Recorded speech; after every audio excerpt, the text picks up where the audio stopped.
يا إخوتي ماذا نقول أم حزننا جلب البكاء لصحبة أهل المحبة والإخاء عاشوا على هدي النبي يرجون رحمن السماء.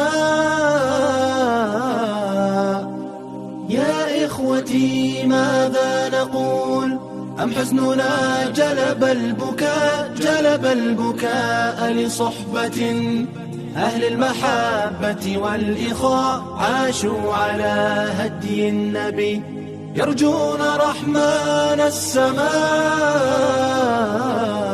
يرجون جنة ربهم يوم القيامة والجزاء، يوم رهيب قاتل في لحظة حق اللقاء، ترى وجوها